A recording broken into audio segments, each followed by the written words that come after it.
Бързи мекици от село Ракита. Половин килограм брашно. Половин кофичка кисело мляко. 200 грама. 2 яйца. Половин чайна лъжичка сол. Една чайна лъжичка сода бикарбонат. Олио за пържене. Бързите мекици са от плевенското село Ракита.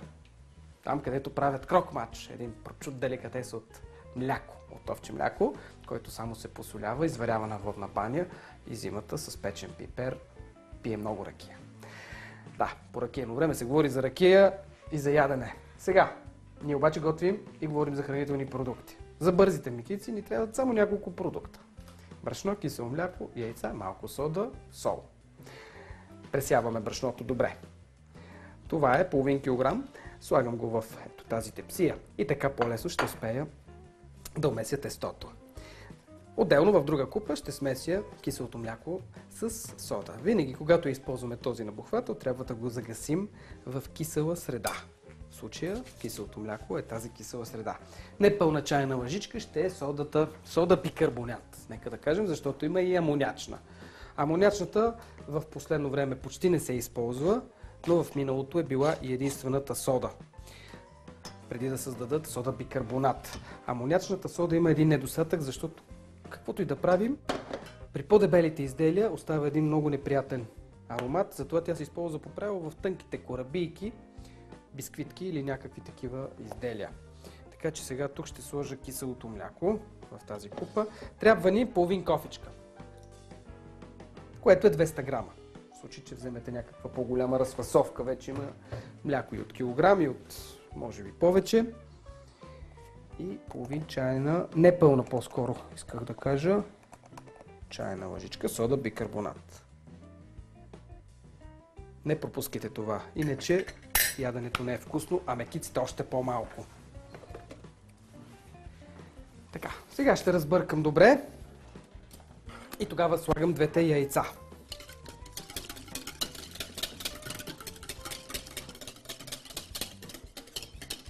Иначе, ако правим мекиците с мая, тогава стават бавни мекици. Също са много вкусни, различен е вкуса. Но в нашата кухня имаме редица примери за бързи и за бавни яденета. С едно и също име. Бърза мусака и бавна мусака. Тази, която е класическата. Хубаво сега ще разбия яйцата с киселото мляко. Трябва да стане едно цяло.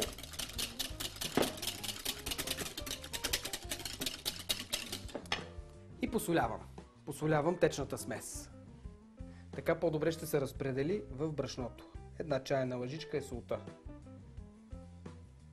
Още веднъж разбърквам и слагам в центъра на кладенчето от брашно.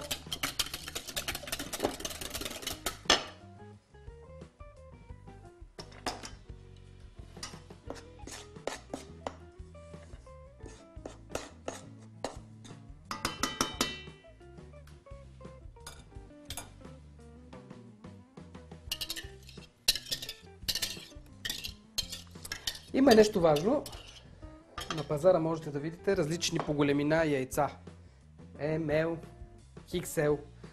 Ако вземете по-едрите, може и едно яйце да е необходимо, но при две средно големи яйца с тегло 60 грама или L, нещата ще се получат. Но винаги трябва да имате под ръка още малко брашно, ако случайно стане прекалено лепкаво тестото.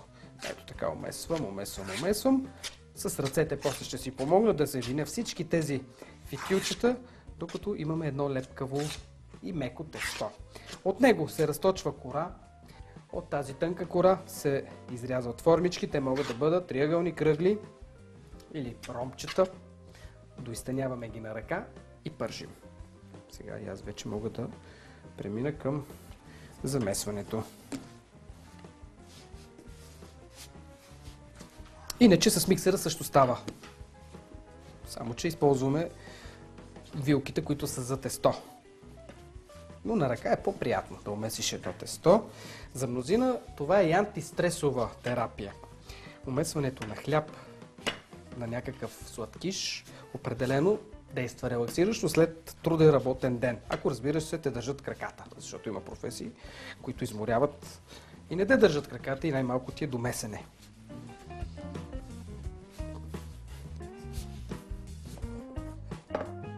Вече на плота ще ми е по-лесно да продължа с замесването.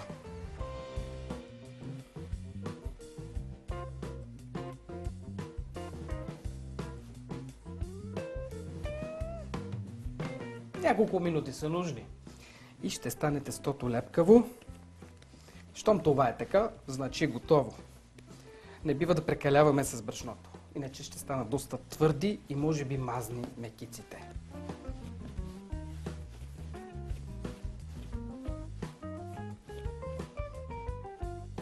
Ето така трябва да се получават парцалчета, малки кратерчета, дупчици, когато тестото е готово. То започва да се лепи и прекратявам неговото умесване. Следващия процес ще е с поръсването на брашно и разточването на кора. Само ето тези излишните парченца да ги изхвърля.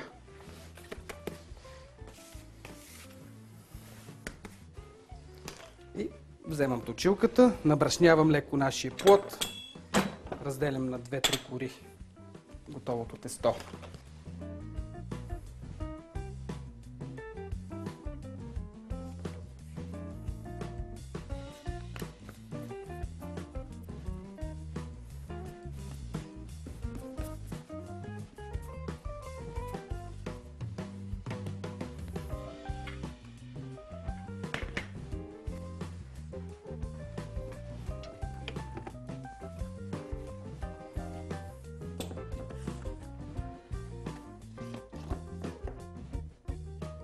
Сега по швейцарски ръсим ето така. Така най-добре се набрашнява равномерно плочата или плота в случая и съвсем леко, както казват сладкарите, набрашняваме или панираме валяка.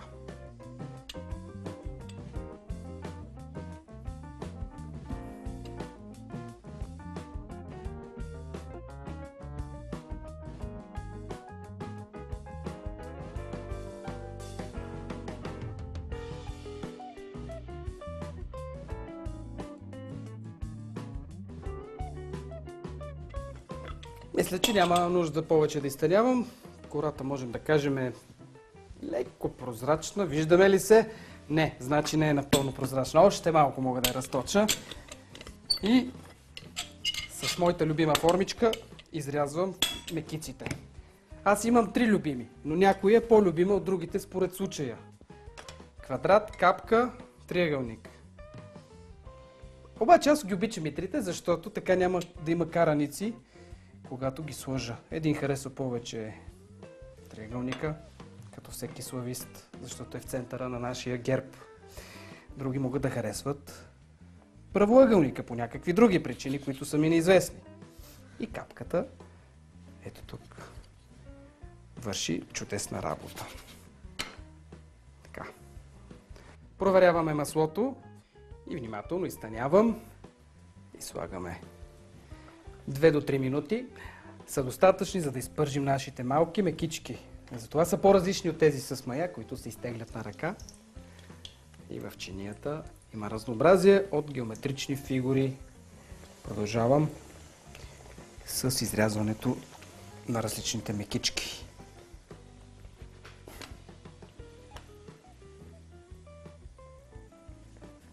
Ето това е ефекта, който трябва да се получи.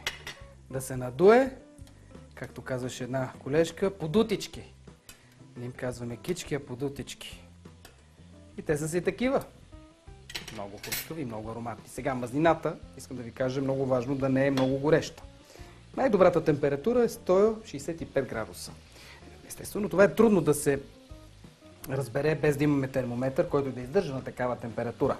Но ако нямате термометър, с който да измерите точната температура, тогава 10 на минути преди да започнете пърженето, включвате печката на средната степен и би трябвало да имате оптимално загрято олио.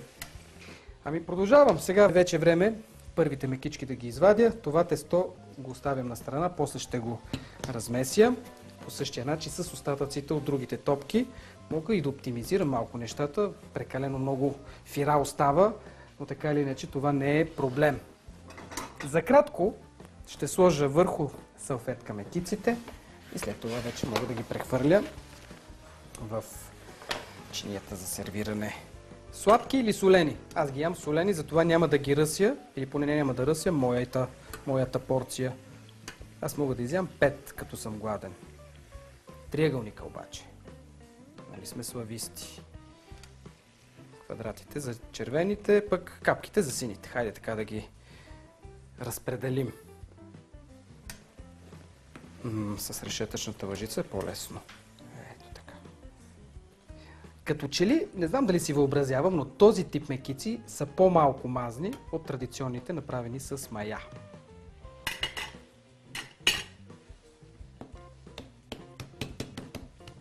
Това е. Пресяваме брашното и оформяме в средата кладенче. Киселото мляко се смесва с сода, за да се загаси. Добавяме яйца и разбиваме добре.